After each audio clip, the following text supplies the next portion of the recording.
Bom dia, irmãos. Como diz o nosso pastor, são 10 horas e 15 minutos. Estamos na nossa hora, vamos começar com a escola dominical. Eu queria começar com uma palavra de oração e depois nós fazemos a apresentação do plano de estudos que vamos fazer daqui para frente e vamos falar aqui sobre um desses temas, tá bem? Vamos orar. Senhor nosso Deus, muito obrigado, Pai, por podermos estar aqui reunidos em Teu nome, Pai, para estudar a Tua santa palavra. Obrigado, Senhor, pelo privilégio de podermos livremente cultuar o Teu nome, Pai. Livremente podemos nos reunir aqui, livremente podemos abrir a Tua palavra e refletir sobre ela, Pai. Que o Teu Espírito Santo, Pai, possa se fazer presente em nossos corações a todo tempo, Pai, para nos ajudar a entender, a interpretar a Tua palavra, Pai. Que o que nós venhamos aqui a falar sobre a Tua palavra venha direto de Ti, Pai. Que a Sua doutrina seja preservada, Senhor. Nós pedimos que seja conosco durante todo esse tempo, que o Senhor nos ajude, Pai, a entender a Sua palavra e a interpretá-la, Senhor. Obrigado por mais um dia que o Senhor nos concede. Obrigado, Pai, pela Tua misericórdia, pela Tua graça sobre as nossas vidas. Nós choramos no nome santo de Jesus. Amém. Então, o nosso pastor já tinha vos avisado que íamos começar com um novo planeamento das lições da escola dominical. Iremos fazer durante algum período um estudo sobre as bases da fé cristã, aquilo que nós colocamos como as bases da doutrina, daquilo que nós acreditamos, da nossa crença. E temos ali uma série de temas que nós vamos, conforme as coisas forem avançando, pouco a pouco a gente vai avançando ali sobre cada tema e vamos falando sobre cada um deles. Hoje, a ideia é nós discutirmos sobre as provas da existência de Deus. Vamos falar um pouco daquilo que a palavra de Deus diz sobre a existência de Deus, lembrando que a Bíblia é escrita partindo do pressuposto que Deus existe. Então, em momento nenhum, a Bíblia tem o objetivo de provar a existência de Deus. Mas nós conseguimos tirar algumas passagens bíblicas que indicam que vão nos dar indicações que a gente pode concluir que Deus existe. Eu dividi a lição em cinco pontos, e são Deus e a natureza, que seria a questão da revelação geral, aquilo que nós conseguimos concluir através do observar a natureza e conseguimos concluir que Deus existe. O segundo ponto seria Deus e a consciência moral. Nós vamos discutir que existe um senso comum entre todas as pessoas, seja independente de qual cultura, de onde que aquele grupo de pessoas existe um senso comum de consciência moral. Depois, a história do povo de Israel. Vamos ver que através do exemplo do povo escolhido por Deus, vamos também chegar à conclusão de que podemos dizer que Deus existe por causa da fidelidade de Deus para com seu povo, por causa das intervenções na história que Deus fez, seja para castigar, seja para abençoar ou para livrar o povo escolhido por alguma razão. Depois, a vida, a morte e a ressurreição do Senhor Jesus Cristo. Aqui seria o que eu coloquei como uma prova central da existência de Deus e também por ser o fundamento da nossa fé. Sem o entendimento de que Jesus Cristo existiu, sem o entendimento que Jesus Cristo morreu e ressuscitou, a nossa fé é vã. Então, é o que nós colocamos aqui como a prova central da existência de Deus. Depois, por fim, vamos falar sobre o maior argumento contra a existência de Deus. Normalmente, quando se fala sobre a existência de Deus, é muito comum que as pessoas contra-argumentem a dizer que não é possível existir um Deus se nós vivemos em um mundo onde existe tanta maldade, existe tanto sofrimento, existem coisas que nós não conseguimos, às vezes, explicar por que aquilo acontece. E como conhecemos e como falamos que o Deus que nós acreditamos, ele é todo bom e todo amor, esse seria o maior contra-argumento contra a existência de Deus. Nós vamos começar com Deus e a natureza, vamos falar sobre a revelação geral. começando pelo que a Bíblia diz. Vamos olhar primeiro para o que as Escrituras dizem, e aqui seria a revelação específica, né, ou a revelação especial, aquilo que a Bíblia diz sobre como Deus se revela na natureza. Eu separei apenas só 2 passagens para que a gente também não divagasse muito. Temos muitas passagens que falam sobre isso, mas eu creio que 2 é suficiente para a gente chegar nessa conclusão. A primeira seria Romanos 1:20, que vai dizer: porque os atributos invisíveis de Deus, assim o seu eterno poder, como também a sua própria divindade, claramente se reconhecem, desde o princípio do mundo, sendo percebidos por meio das coisas que foram criadas. Tais homens são, por isso, indesculpáveis. Essa passagem aqui ela é muito clara naquilo que o apóstolo Paulo quer dizer. Ele vai dizer que a própria criação revela a existência de Deus. Os céus e a terra declaram que a glória de Deus e toda a sua imensidão.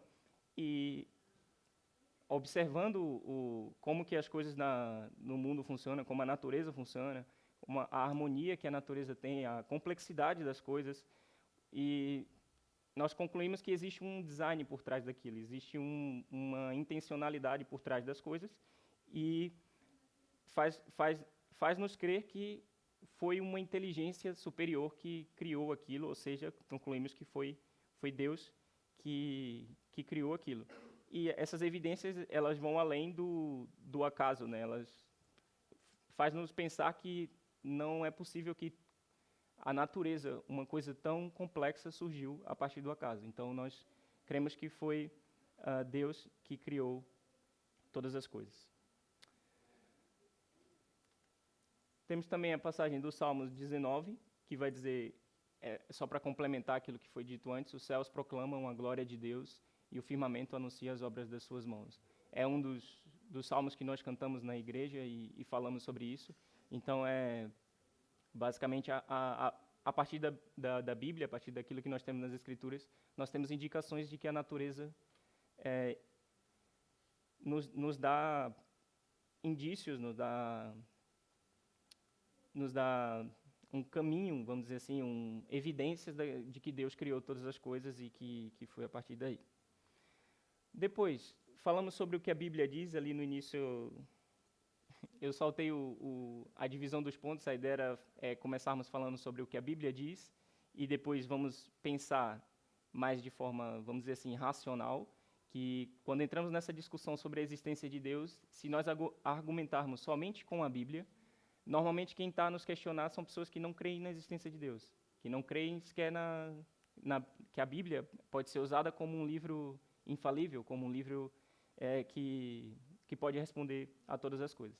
Então, eu pensei de nós discutirmos sobre o que a filosofia diz, e aqui tem muita coisa que pode ser falada sobre de maneira filosófica, né?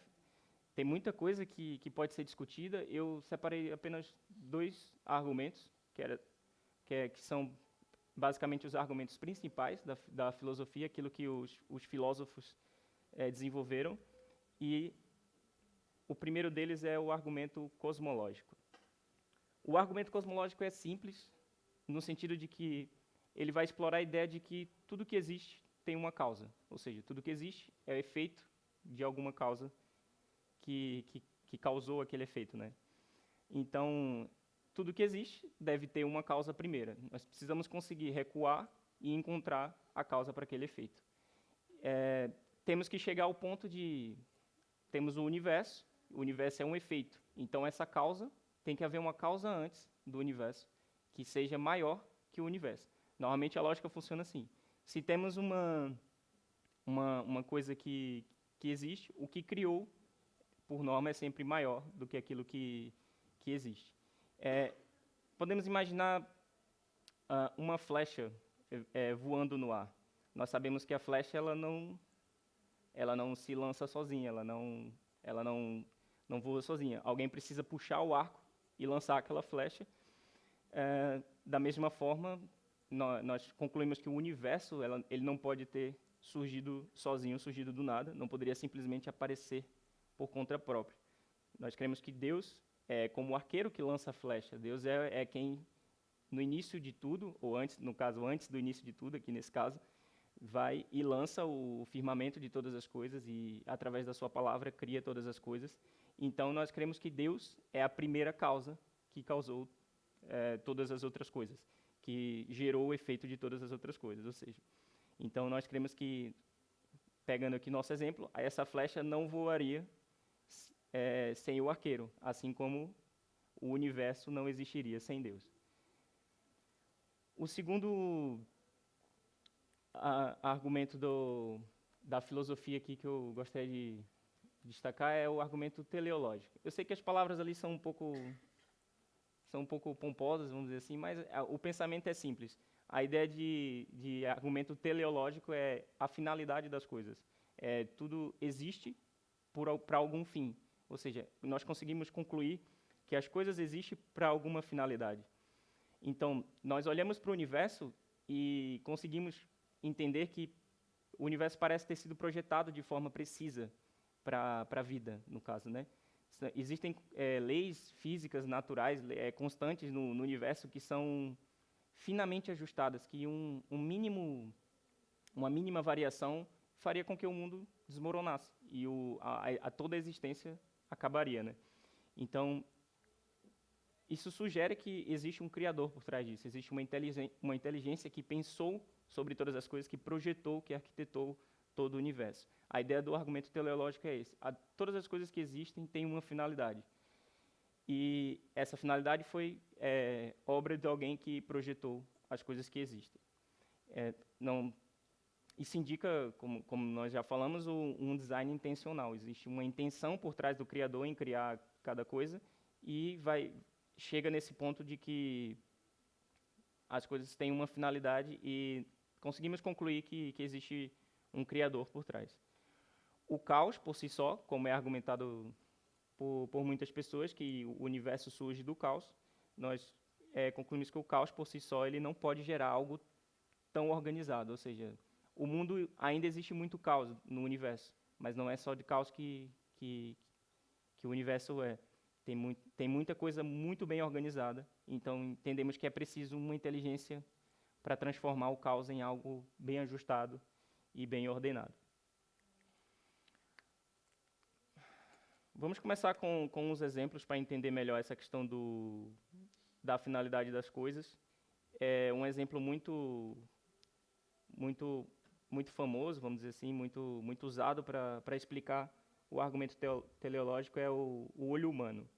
Então, se nós imaginarmos que o olho humano podemos compará-lo com uma câmera fotográfica, uma câmera de vídeo, uma coisa assim. Porém, uma câmera, vamos colocar uma comparação com uma câmera super inteligente, para ficar um pouco mais justa a disputa. Nós podemos capturar todas as cores, podemos ajustar o foco para ver as coisas de perto ou de longe e perceber até os menores detalhes no nosso campo de visão. Mas, assim como uma câmera, ela precisa de alguém para fabricá-la, o olho, que é muito mais complexo, também precisou de um criador para fazê-lo, para arquitetá-lo, para pensá-lo, para projetá-lo, para que ele fizesse todas essas coisas. E Deus é esse criador que fez os nossos olhos com uma precisão tão incrível que nos permite ver o mundo com uma clareza e detalhe. E diferente da câmera, né, os nossos olhos não precisam de ajustes manuais, não precisa de um fotógrafo por trás a ajustar cada coisa, ajustar cada parâmetro, a aplicar filtros, a trabalhar por trás daquilo. O olho humano funciona de forma, vamos dizer assim, automática. Ele faz as coisas de forma automática. Existe toda uma estrutura dentro do nosso corpo que faz com que isso funcione. Além disso, o olho tem uma capacidade de cura. Claro que até certo ponto, eu estou olhando e vejo muita gente aqui que usa óculos, e sabemos que, por vezes, nós temos lesões no olho, e o olho tem uma capacidade de regeneração muito grande. Existem coisas que a gente vê hoje em dia que pessoas que não enxergam, que voltam a ver por causa de intervenções médicas que fazem com que o olho consiga se recuperar. Então, se compararmos o olho com uma câmera, o olho é muito mais complexo do que uma câmera. Então, de novo aquilo falando, é uma coisa muito bem projetada para a gente entender que foi do acaso, que foi a partir de processos naturais ao longo do tempo e chegamos até o olho humano. Depois, um segundo exemplo seria a simetria na natureza. Então, existem muitas coisas que existem na natureza que possuem uma simetria incrível, que possuem um ajuste fino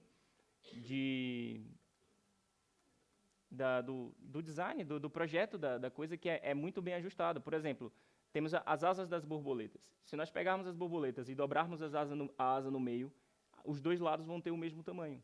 Aquilo é projetado de uma forma, a simetria é tão incrível para que ela consiga voar e consiga direcionar no ar, que existe essa simetria na asa da borboleta. Outro exemplo também que nós podemos ver é o floco de neve.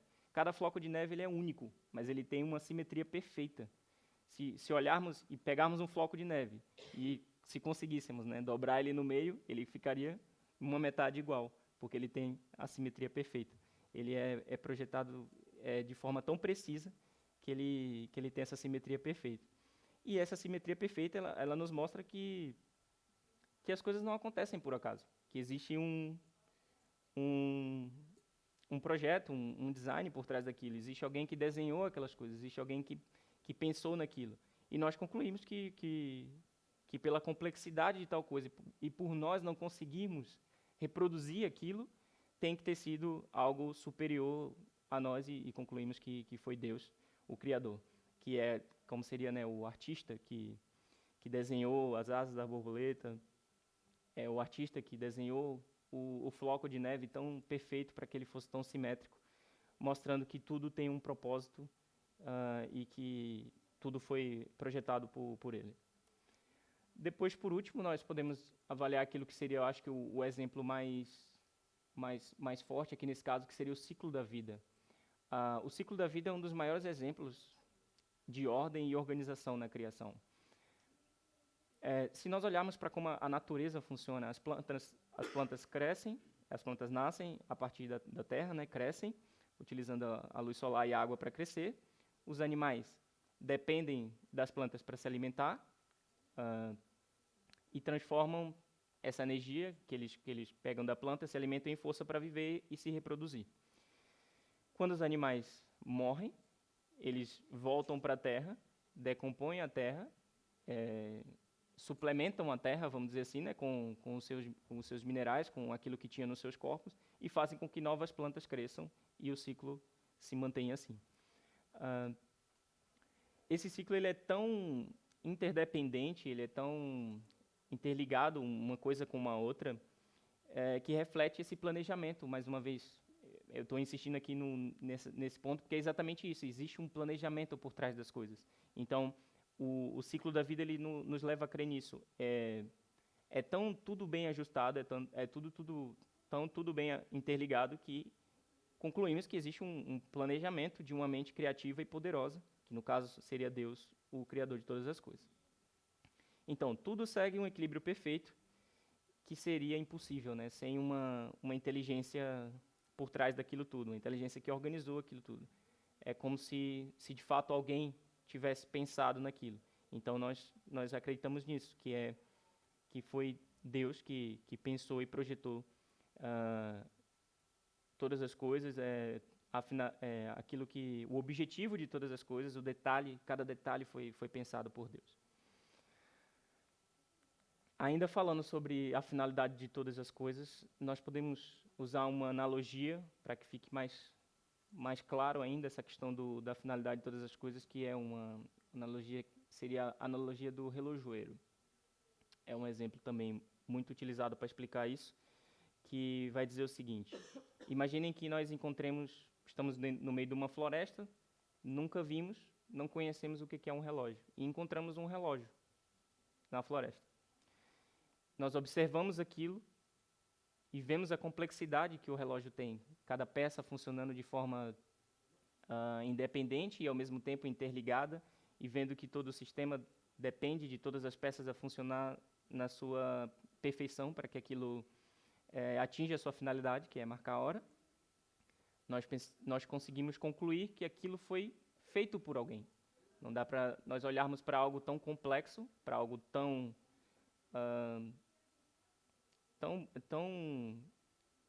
ao pormenor, tão difícil de compreender e dizer que aquilo surgiu do acaso, que aquilo foi processos naturais ao longo do tempo que adaptaram aquilo até o ponto de chegar àquele relógio. E a conclusão que nós chegamos aqui sobre Deus, a partir dessa analogia, é que a ordem e a complexidade do mundo inteiro natural apontam para a existência de um Criador inteligente. Se o relógio, que é tão simples, à medida daquilo que nós falamos da câmera, se o relógio é simples na questão dele, ele tem uma única tarefa que é marcar a hora. O universo inteiro ele tem uma finalidade muito maior, que é sustentar a vida. Então, se o relógio, que é simples nesse sentido de marcar apenas a hora, foi necessário que houvesse um criador daquele relógio, um projetista, vamos dizer assim, que é o nosso relojoeiro da analogia. O universo, que é infinitamente mais complexo, infinitamente mais difícil de compreender, deve requerer também um arquiteto, né, um design. E aí, no caso, nós concluímos que esse design, esse arquiteto, é Deus. Depois, esse argumento ele sofre algumas críticas. Aqueles que saíram da escola há menos tempo vão se lembrar melhor disso, que é o que é difundido hoje e ensinado nas escolas, que as duas principais críticas eu coloco aqui como a teoria da evolução, né, que vai oferecer uma explicação alternativa de como nós chegamos a essa complexidade sem a necessidade de um design inteligente. Essa teoria da evolução vai dizer que, através da seleção natural, através de processos naturais ao longo do tempo, as espécies, vamos dizer assim, foram se adaptando e foram se ajustando e aumentando, claro, o nível de complexidade de acordo com o ambiente em que eles viviam, com o ecossistema em que eles estavam inseridos. E vai dizer que essa complexidade ela é alcançada através do passar do tempo com esses processos naturais. Aqui tem uma questão que é a teoria da evolução, ela não explica a origem de todas as coisas. Ela vai dizer sobre como nós chegamos até aqui, mas não consegue explicar de onde é que nós vimos, né? Ela vai... Tem aquela coisa famosa, nós viemos do macaco, não é bem essa a ideia, mas tem... falando de maneira grossa, assim, vamos dizer assim, nós viemos de um ancestral que era primo, vamos dizer assim, do macaco, e chegamos aqui hoje através dessa evolução. Entretanto, se avaliarmos a vida hoje em dia e olharmos a partir da nossa crença, a partir daquilo que nós acreditamos da Bíblia, na verdade o que nós podemos concluir é que existiu uma involução e não uma evolução. Até porque nós cremos que Deus criou todas as coisas e criou todas as coisas perfeitas. E hoje tudo está desajustado, hoje está tudo fora do seu lugar. Tanto que tem aquele ditado que muita gente diz que se tirarmos o ser humano da equação, se pegarmos a natureza por si só e deixarmos ela viver sozinha, a natureza praticamente duraria eternamente, porque é tudo tão perfeito, o ciclo da vida é tão perfeito na natureza, que aquilo que existe hoje, que são as mazelas do mundo, que são as coisas que estão desajustadas, nós concluímos que são intervenção humana. Foi o ser humano que foi lá e começou e partiu do princípio que era interessante talvez derrubar uma árvore ou matar os animais, e às vezes chegou à conclusão de que se matasse mais podia vender para o vizinho, e aí começa uma caça quase que industrializada ali, e matando muitos animais, e a extinção das espécies, enfim. É um pouco nesse sentido. A teoria da evolução, ela vai argumentar contra essa questão do design do universo, de como as coisas são projetadas, vai dizer que foi através de processos naturais, mas nós conseguimos concluir facilmente que esse argumento não é tão convincente a ponto de nos fazer duvidar da nossa fé. Tem uma passagem bíblica que refuta muito fortemente essa questão da teoria da evolução, que é o Gênesis 1, os versículos 21 e 25, que vai dizer que Criou, pois, Deus os grandes animais marinhos e todos os seres viventes que rastejam, os quais povoam as águas, segundo as suas espécies, e todas as aves, segundo as suas espécies. E viu Deus que isso era bom. Versículo 25. E fez Deus os animais selváticos, segundo a sua espécie, e os animais domésticos, conforme a sua espécie, e todos os répteis da terra, conforme a sua espécie, e viu Deus que isso era bom. Ou seja, aquilo que a teoria da evolução vai dizer que nós partimos de um ancestral comum, e a partir daquele ancestral comum, as variações ao longo do tempo foi gerando todas as outras espécies. Aqui a Bíblia refuta de forma muito incisiva, né, muito direta, dizendo que Deus criou cada animal segundo a sua espécie, criou cada coisa segundo a sua espécie, e nós não vimos a partir de um ancestral comum. E aqui muito cuidado com essa questão da teoria da evolução, porque infelizmente eu pelo menos vejo que existem muitos cristãos que aceitam essa teoria no sentido de que conseguem alinhar, vamos dizer assim, conseguem crer que é possível que haja essa evolução, porque não creem na narrativa de Gênesis como algo literal, mas creem como uma argumentação alegórica, né, uma narrativa alegórica, e vão dizer que a teoria da evolução se encaixa ali na Bíblia. Então, nós não cremos nisso, cremos que Deus que criou todas as coisas, e a teoria da evolução foi só mais um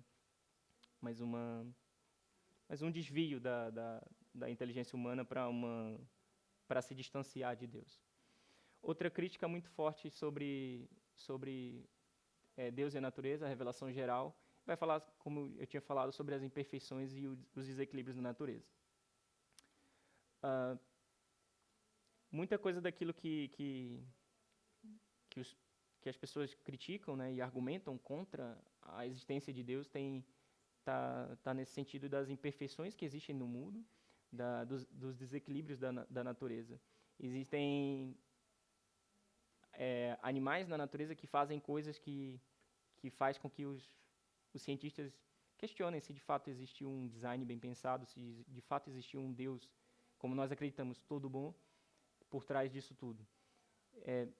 Tem um exemplo que tem uma espécie específica de vespa que ela, para se reproduzir, ela coloca o seu ovo dentro de uma lagarta, e a vespa, o ovo quando eclode, a vespa bebê, ou a lagarta da vespa, ela devora o seu hospedeiro ali de dentro para fora, né? E é a partir disso que ela consegue crescer e consegue se tornar depois uma vespa. É um processo de crescimento terrível, porque é a partir da morte de outro ser vivo que aquela vive. Então, é uma das coisas que faz com que as pessoas se questionem se de fato existe essa perfeição, essa coisa tão bem pensada que foi, como nós argumentamos, né? Como existe Deus, que pensou em todas as coisas, que criou todas as coisas, eles vão contra-argumentar dizendo que se existem essas imperfeições e esses desequilíbrios, como é que pode existir Deus? Então, nós podemos pensar imaginem que o mundo é como se fosse uma casa, perfeitamente construída, perfeitamente desenhada por um arquiteto, um engenheiro, enfim. Mas com o tempo, com o passar dos anos, nós vemos as casas, construímos a casa agora, e passa-se uns anos, nós podemos ver que a casa vai ficando desgastada, vai aparecendo algumas falhas que são geradas pelo uso da casa, né? Então, as falhas, nesse caso do mundo, seriam as doenças e as extinções das espécies, e elas existem porque o mundo sofreu uma grande quebra. E aí, fazendo uma analogia aqui, em vez de quebra, nós podemos substituir a palavra para uma grande queda, que foi lá no Éden, quando Adão e Eva pecam e o mundo sofre essa queda, e o pecado entra neles e entra também no mundo. E a partir daí, é como se rachasse aquilo que é perfeito. Então, as coisas deixam de ser perfeitas porque o pecado entrou no mundo e corrompeu todas as coisas. Elas ainda demonstram sinais de perfeição, mas não são perfeitas na sua plenitude por causa do pecado. A criação ela foi danificada, né? Mas nós temos a esperança de que Deus prometeu que Ele vai consertar tudo no futuro, como ele disse na Bíblia, que ele vai renovar o mundo através do sacrifício de Cristo. Temos aqui uma que vai fortalecer essa questão das imperfeições e desequilíbrios, que é Romanos 8, versículo 22, e vai dizer: porque sabemos que toda a criação, a um só tempo, geme e suporta angústias até agora. Ou seja, o pecado causou esse efeito no mundo. A entrada do pecado no mundo fez com que a terra sofresse, os animais sofressem, todas as coisas, toda a criação de Deus sofresse. É muito nesse sentido. As imperfeições e os desequilíbrios existem por causa do pecado. Então, é outro argumento que nós conseguimos facilmente concluir que não ameaça a existência de Deus, porque nós temos esse entendimento sobre o pecado, sobre aquilo que ele causou no mundo. Para concluir essa questão de Deus e a natureza, nós podemos dizer que defendemos que Deus existe e criou tudo porque, ao olharmos para a natureza, vemos que existe um equilíbrio, e se tudo viesse do acaso, não haveria esse equilíbrio, porque as coisas simplesmente não existiriam sem essa relação umas com as outras. Essa interligação fortalece o vínculo de que algo foi projetado. E quando analisamos o equilíbrio, fica claro que há uma inteligência por detrás daquilo que existe hoje em dia. Passando para o segundo ponto, Deus e a consciência moral. Vamos partir aqui sobre algumas verdades, né, alguns fatos, a pensar que se Deus não existe, não pode existir absolutos, ou não pode existir verdades absolutas, não pode existir algo em comum que seja comumente crido em todos os lados, em todo o mundo. 2, sem absolutos não existem valores morais comuns, não é possível que tenha valores morais comuns. E, por último, do acaso não aparecem consciências semelhantes, ou seja, se o mundo foi todo gerado por acaso, como que nós, vivendo aqui e vivendo em lugares remotos do mundo, temos princípios e temos algumas coisas que acreditamos em comum. E a moralidade humana ela é um forte argumento para a existência de Deus. Justamente por isso, por termos esse pensamento em comum. Então, tem valores que são universalmente aceitos como bons e maus, que são o amor, a igualdade, o autossacrifício, são considerados como bons, e em todo lado nós entendemos que violar, matar e abusar de uma criança é algo errado. Tem mais coisas que a gente poderia citar, mas de forma simples, para a gente também não perder muito tempo com exemplos. A ideia é que existe um valor, princípios e valores comuns entre todos. Existe uma consciência moral comum. Então, se há essa consciência moral comum, logo existe um Criador por trás de todas as coisas. Existe alguém que implantou essa consciência em todas as pessoas. Então, nós concluímos que há uma consciência comum, uma consciência moral comum entre os homens, e temos que conseguir entender através da Bíblia o que a Bíblia diz sobre essa questão da consciência moral comum. A Bíblia vai falar sobre isso em Romanos 2, nos versículos 14 e 15, que diz assim: quando, pois, os gentios, que não têm lei, procedem por natureza, de conformidade com a lei, não tendo lei, servem eles de lei para si mesmos, estes homens mostram a norma da lei gravada no seu coração, testemunhando-lhes também a consciência e os seus pensamentos, mutuamente acusando-se ou defendendo-se. Ou seja, esse texto aqui reflete a ideia como nós tínhamos falado, existe uma lei moral escrita no coração de todos os homens. E que, independente da exposição das pessoas à lei de Deus, independente do conhecimento que as pessoas têm de Deus, esse senso inato de justiça, de amor, de compaixão, transcende a simples sobrevivência evolutiva, vamos dizer assim. As pessoas apontam para uma existência do que seria podemos chamar de um legislador supremo, né? Existe uma mente por trás que pensou nas leis de todas as coisas. Então, o homem ele foi criado à imagem e semelhança de Deus, como vemos lá no início da Bíblia, em Gênesis, e possui esse senso inerente de justiça e moralidade que reflete o caráter santo de Deus. E como falamos, no entanto, por causa do pecado, esse senso ele é distorcido, mas ainda assim indica a existência de um padrão absoluto. Ou seja, mesmo que tenha sido distorcido por causa do pecado, nós conseguimos encontrar esse padrão entre todas as coisas. Para concluir aqui essa questão de Deus e a consciência moral, nós podemos olhar para o povo de Deus, para aquilo que foi Israel, e a lei moral que Deus colocou em nossos corações, ela nos orienta, assim como pais guiam seus filhos. E na história, Deus escolheu Israel como seu povo, para ser um exemplo, como ele, como pai cuida e orienta seus filhos, corrigindo, guiando para uma vida justa. A história do povo de Israel serve como evidência, tanto da fidelidade quanto da intervenção soberana de Deus no tempo e no espaço, né? A intervenção na história. E nós podemos ver isso, estudamos agora nas EBDs passadas a história do povo de Deus, a história de Israel, e vemos como Deus intervém na história, como Deus ele participa ativamente da história, seja para livrar, seja para castigar, seja para abençoar o povo de Deus.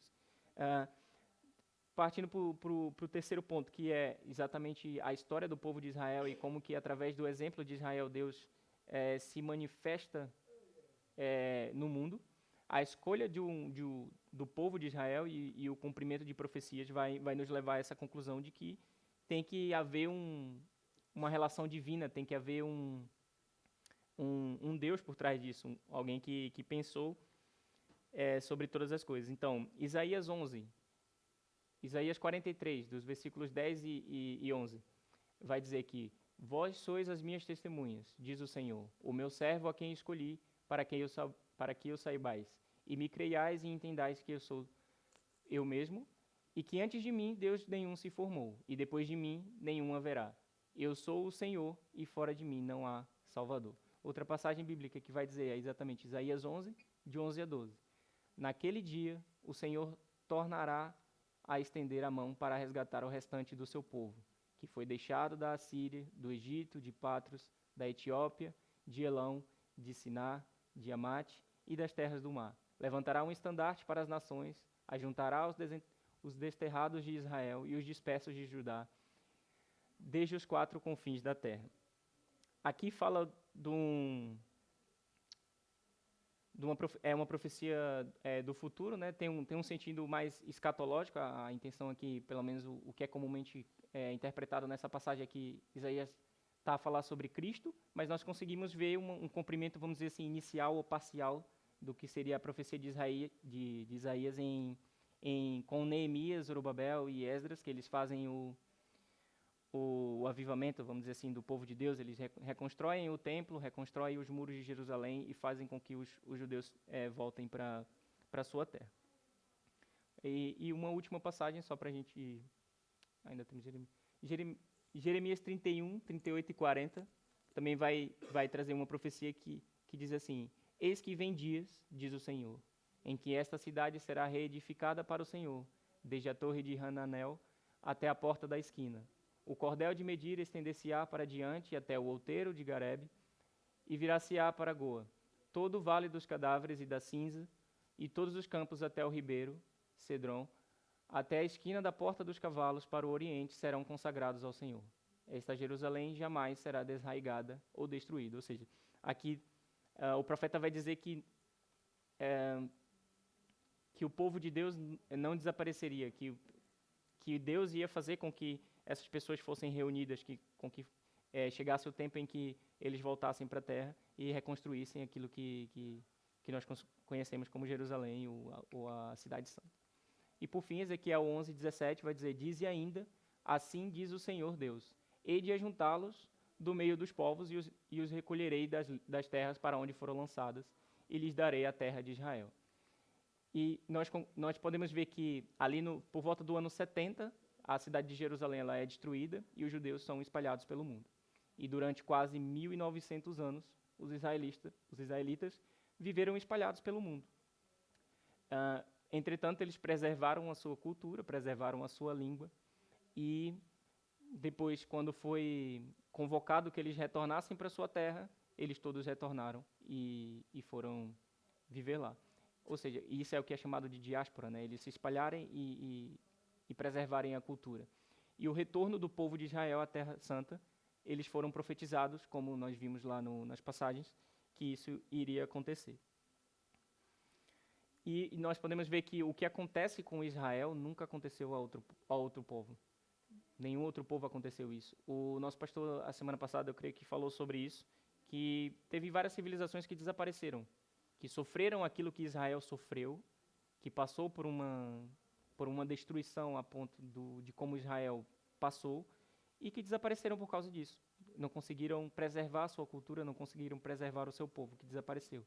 E temos exemplos como os filisteus, os amalequitas, os edomitas, que pereceram. E o Israel nunca pereceu, por causa de Deus, que Deus preservou o seu povo.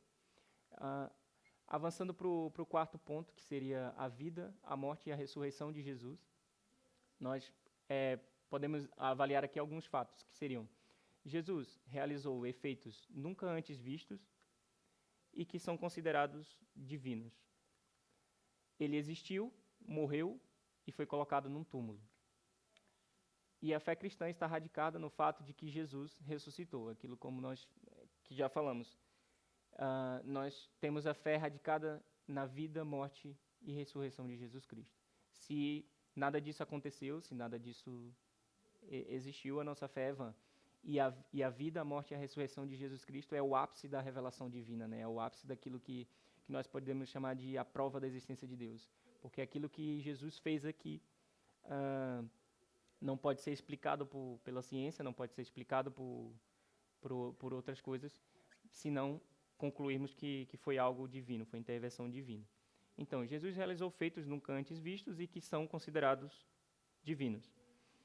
Jesus, enquanto cá viveu, ele desafiou as leis da física com os seus milagres. Nós temos os relatos dos milagres de Jesus na Bíblia e vemos que aquilo que ele fez era impossível ser feito sem intervenção divina. Não eram possíveis de serem explicados, como eu disse, sem ser por ação divina. E com isso ele demonstrou que era um ser divino e poderoso, confirmando ali o que nós colocamos como a existência de Deus. Ele conseguiu provar aquilo que ele próprio afirmava, que ele era o próprio Deus encarnado na Terra. Depois, no segundo fato, que é Jesus existiu de fato e morreu, Jesus, antes de morrer, ele disse que iria ressuscitar, ou seja, assim como foi profetizado, Jesus, antes de morrer, ele disse que haveria de morrer e que iria ressuscitar. Só que, e quando Jesus morre, houve um cuidado muito grande ali de proteger o corpo de Jesus para que não fosse roubado, justamente por causa dessa afirmação dele. Como Jesus, ele afirmava ser o próprio Deus, ele dizia que iria morrer e depois iria ressuscitar, quem estava a condenar Jesus tinha a preocupação de que não acontecesse isso, para que não chegasse, para que as pessoas não chegassem à conclusão que ele de fato era Deus. Se as pessoas que condenaram a Jesus não acreditavam nisso, então eles tiveram o cuidado de proteger o corpo para que não houvesse acontecer que os discípulos, ou enfim, que alguém roubasse o corpo e depois inventasse essa história, como eles dizem que foi o que aconteceu, que inventasse essa história de que o corpo foi roubado e Jesus ressuscitou. E por fim, aquilo foi, como eu disse, existia um cuidado muito grande em proteger o corpo de Deus, e que o corpo foi guardado por guardas romanos, né, num túmulo com uma pedra a tapar a entrada. Ou seja, tiveram mesmo muito cuidado em proteger o corpo de Jesus. Entretanto, o corpo de Jesus nunca foi encontrado. Então, nós conseguimos chegar à conclusão de que Jesus ressuscitou por algumas outras coisas, não só por o corpo dele não ter sido encontrado. E como eu disse, a nossa fé, aqui passando para o terceiro fato, está radicada nesse fato de que Jesus ressuscitou. Temos uma passagem bíblica que o apóstolo Paulo escreve aos Coríntios, 1 Coríntios, o capítulo 15, os versículos 3 e 4, que diz que, antes de tudo, vos entreguei o que também recebi, que Cristo morreu pelos nossos pecados, segundo as Escrituras, e que foi sepultado e ressuscitou ao terceiro dia, segundo as Escrituras. Ou seja, além daquilo que aconteceu, que foi o próprio Jesus afirmar que ele morreria e ressuscitaria, o apóstolo Paulo vai colocar aqui, quando ele diz segundo as Escrituras duas vezes, ele vai dizer que aquilo foi profetizado que aconteceria. Ele está se referindo a algumas profecias do Antigo Testamento que apontam para a morte e a ressurreição de Cristo, e algumas dessas profecias incluem uma delas que seria Isaías 53, do 5 a 9, é uma passagem muito conhecida, que vai descrever o servo sofredor, falando do sacrifício de Jesus pelos pecados. E também ali no Salmo 16:10, a gente pode chegar a essa conclusão, vai dizer que, pois não deixarás a minha alma na morte, nem permitirás que o teu santo veja a corrupção. Aqui, quando Davi escreve o Salmo, ele está enxergando Jesus no futuro, fazendo um paralelo dele com Jesus e dizendo que Deus não deixaria que a alma permanecesse na morte e que o santo não veria a corrupção, exatamente dizendo que Jesus iria morrer, mas o corpo dele não iria se corromper porque ele ia ressuscitar. Ok. Falando sobre isso, tem questões aqui sobre a questão dos judeus, que os judeus eles não concebiam a ideia da morte do Messias. Os judeus eles acreditavam que Jesus, se ele fosse o Messias, ele não poderia morrer. Ele teria que vir, estabelecer o seu reino e reinar sobre as pessoas. E uma das esperanças que tinham os judeus daquela época era que o Messias viesse e derrubasse o império que existia na época, que era Roma. Então, para um judeu era inconcebível a ideia de que o Messias ia morrer. Foi uma das coisas que levou muitos deles a não crerem que Jesus era o Messias. Eles até acreditavam que Jesus era o Messias, até o ponto de que Jesus morre e eles falam, parece que não era esse. Então, é um bocado nesse sentido. Depois, para um judeu, a ideia de alguém ressuscitar era um sacrilégio. Está muito ligado à questão da pureza do corpo para os judeus. O corpo dos mortos eles enxergavam como impuros. Então, a interação com a morte era algo rigorosamente controlado pelas leis de pureza do corpo judaicas, né? A ressurreição de alguém poderia ser visto como uma violação dessas leis que eles acreditavam. Então, eles olhavam para a ressurreição como algo escatológico, ou seja, a ressurreição significava o fim dos tempos, como Daniel vai profetizar no seu livro. A ideia de que alguém ressuscitar antes desse tempo, para eles, era incomum e era considerada como herética, de fato. Então, ou seja, quando os discípulos afirmavam que Jesus ressuscitou, eles consideravam os discípulos de Jesus como hereges, ou seja, como pessoas que desviaram totalmente da fé e que não era possível que isso acontecesse. Então, se a morte e a ressurreição fosse mentira, os discípulos não dariam a sua vida por isso. E aí nós colocamos que ninguém prefere morrer sem honra, sem se beneficiar ou sem beneficiar ninguém, por causa de uma mentira. E aquilo que nós vemos na história é que os discípulos de Jesus que permaneceram depois, eles foram transformados através dessa questão da ressurreição de Cristo. Quando Jesus morre, e ele previu, ele avisou que ia morrer e ressuscitaria. Quando ele ressuscita e ele se mostra para os seus discípulos, ele se coloca diante dos seus discípulos, provando aquilo que ele disse. E mais uma vez, que ele já tinha provado antes que era o Messias, mais uma vez, provando que ele de fato era o próprio Deus, que ele era o Messias, os discípulos eles foram transformados no sentido de que eles deixaram de ser, e nós vemos passagem recentemente, quando Jesus é condenado, Pedro nega Jesus 3 vezes, e após isso nós vemos um novo Pedro no sentido que ele deixou de ser um discípulo temeroso, vamos dizer assim, e passou a ser um pregador muito corajoso e disposto a morrer por aquilo que ele acreditava. Ou seja, nós não podemos entender que eles fizeram tudo isso com base numa mentira. Então, nós concluímos que, de fato, Jesus morreu, viveu e esteve aqui, viveu, morreu e ressuscitou, e isso nos leva a crer que, de fato, ele era aquilo que as possibilidades que o Jesus, como o nosso pastor diz, o Jesus era louco, ou ele era um mentiroso, ou ele era mesmo o próprio Deus. Então, os fatos aqui, se nós analisarmos assim com cuidado, nós conseguimos concluir que, de fato, Jesus era Deus, por causa daquilo que ele fez, por causa daquilo que ele realizou aqui na Terra. Caminhando para o fim, o que seria o último ponto aqui da nossa lição, que é o maior contra-argumento da existência de Deus.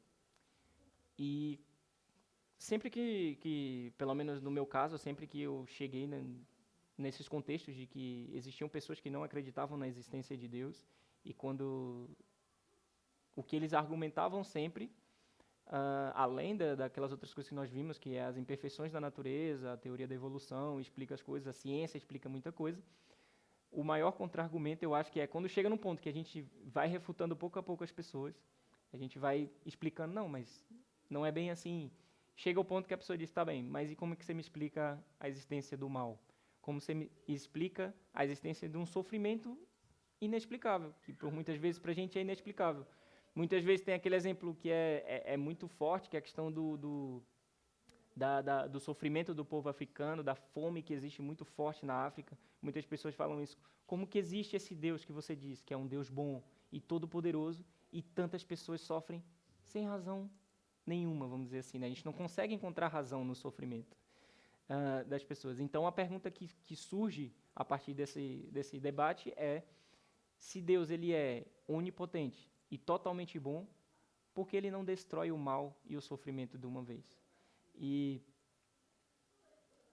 é difícil que quando nós analisamos o mal com cuidado, nós podemos concluir, primeiro, falando sobre a existência do mal, nós podemos concluir que ele não existe por si só, ou seja, ele não é algo que é sustentado nele mesmo. Eu particularmente acredito que a existência do mal ele é a ausência de Deus, ou seja, a ausência da presença de Deus. Assim como a luz, a escuridão não existe para a ciência, não existe escuridão, não existe frio. A escuridão é a ausência de luz e o frio é a ausência de calor. Então é nesse mesmo sentido que eu creio que o mal seria a ausência de Deus, que é, no caso, a bondade na sua plenitude. Nós cremos que Jesus veio e morreu por nós para nos perdoar dos nossos pecados. E foram esses pecados, como nós falamos anteriormente, que quando entra no mundo, que causa esse mal todo que existe. Então, todo o mal que existe no mundo é consequência daquilo que seria, no caso, os pecados. É consequência dos pecados. Essa é uma questão, ela é muito profunda, porque ela coloca em xeque muita coisa que nós acreditamos. Muitas vezes eu próprio já me questionei sobre a existência de fato de Deus, quando eu passei por algumas dificuldades na vida, por algumas coisas que eram um bocado inexplicáveis.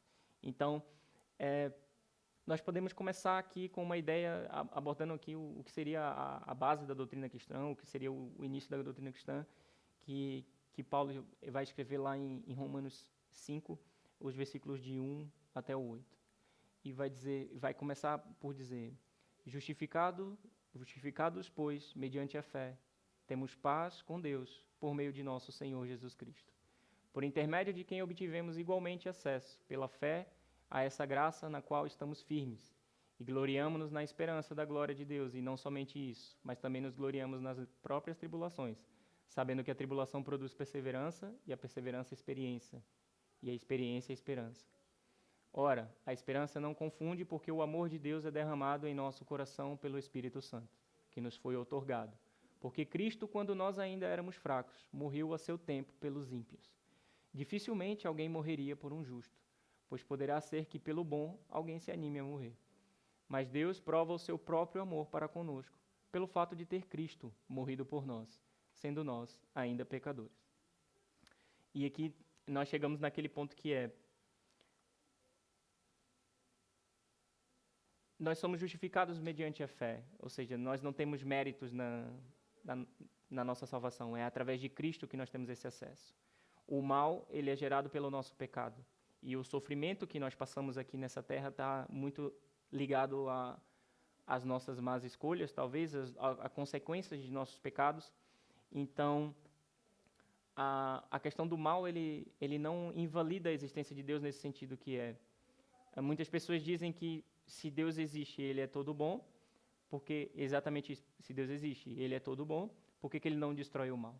Aqui tem uma questão que nós vamos falar mais à frente, nas próximas lições, sobre a pessoa de Deus e sobre os atributos de Deus, e e tem uma relação entre os atributos de Deus que existe, que por causa disso Deus não destrói de uma vez o mal. Assim como Deus é todo bondade, Deus também é todo justiça. Então, o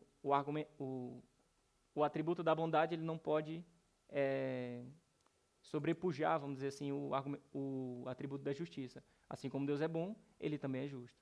Então, se existe o pecado, tem que existir a consequência para o pecado, que aí nesse caso se existe o mal, tem que existir o pagamento para essa dívida do mal, daquilo que foi a desobediência de Deus, que é o derramamento de sangue, e no caso, o sangue de Cristo, que pereceu para perdoar todos os nossos pecados. Então, Deus não escolhe simplesmente porque Ele não quer, e temos que respeitar a vontade de Deus. Quem somos nós para questionarmos o plano de Deus ou aquilo que Deus pensou para a humanidade? Deus escolhe destruir o mal através de um plano de salvação, através de Cristo, através do sacrifício dele na cruz. Então, quando Jesus Cristo voltar, assim como ele afirmou que voltaria, assim como ele afirmou que morreria e ressuscitaria, e morreu e ressuscitou, ele voltará e destruirá de uma vez por todas o mal e consertará todas as coisas, e nós iremos viver sem a existência de mal, sem a existência do mal, sem essas mazelas do mundo. E para concluir, meus irmãos, é só revisarmos aquilo que nós vimos hoje, que nós, através de Deus e a natureza, nós vimos que como a complexidade e a ordem do universo apontam para um Criador inteligente. Como no exemplo, como nós falamos do olho humano e da simetria na natureza, nós enxergamos ali ajustes tão finos que é impossível pensar que aquilo surgiu do acaso, né? Que aquilo surgiu de processos naturais, enfim, desse tipo de coisa. E depois nós vemos Deus e a moralidade, aquilo que nós colocamos que existe uma consciência moral comum no mundo inteiro, e aprendemos que o senso de certo e errado é presente em todos nós, e sugere que Deus escreveu essa lei moral em nossos corações, assim como vemos também na palavra de Deus, através do apóstolo Paulo. Depois vimos a história de Israel, aquilo que Deus demonstra a sua fidelidade ao longo do tempo, a intervenção na história, aquilo que ele faz durante a história e como ele age com o seu povo. E depois vimos a questão da morte e a ressurreição de Cristo. Aqui eu não coloquei o quinto ponto da existência do mal, porque está bem interligado aqui com essa questão da morte e a ressurreição de Cristo. E a ressurreição de Cristo ele é, como eu disse, a prova central da fé cristã e da existência de Deus. Ou seja, seriam essas quatro coisas que eu penso que nós podemos tirar aqui dessa lição, que vai nos ajudar a pensar sobre a existência de Deus, vai nos ajudar a pensar, a concluir, né, a fortalecer a nossa fé nesse Deus que nós cremos e a fortalecer as nossas bases do porquê que nós cremos que esse Deus existe. Existem razões para nós avaliarmos e chegarmos nessa conclusão, e nós podemos não só... Seria suficiente através da fé, nós cremos que Deus existe, mas também nós podemos argumentar através da razão e de algumas outras observações da natureza que de fato Deus existe. Vamos terminar com uma palavra de oração e terminamos o nosso tempo aqui. Oremos. Senhor nosso Deus, obrigado, Pai, por estar aqui conosco durante todo esse tempo, e obrigado, Pai, pela liberdade de abrir a Tua Palavra, de estudarmos sobre o Senhor, estudarmos sobre aquilo que a Tua Palavra diz, Pai. Obrigado, Senhor, por cada um aqui presente, que a Tua Palavra faça morada em nossos corações, Senhor, que através da Tua Santa Palavra nós possamos compreender, Pai, o quão maravilhoso o Senhor é, o quão inteligente o Senhor é, o quão poderoso o Senhor é, Pai. Obrigado, Senhor, pela Tua revelação através da natureza. Obrigado, Pai, porque nós podemos contemplar tudo aquilo que o Senhor criou. Obrigado, Senhor, pelo Teu Filho Jesus, que morreu na cruz para nos salvar, Pai. Obrigado, Pai, pelo ápice da Sua revelação em Cristo. Obrigado, Senhor, porque por causa disso, nós podemos crer que nós teremos acesso à salvação, que nós iremos morar contigo na eternidade, Pai. Obrigado por isso, nós te agradecemos, te pedimos que nos dê um resto de um bom dia e que seja conosco durante o culto. Nós choramos em nome de Jesus. Amém. Obrigado.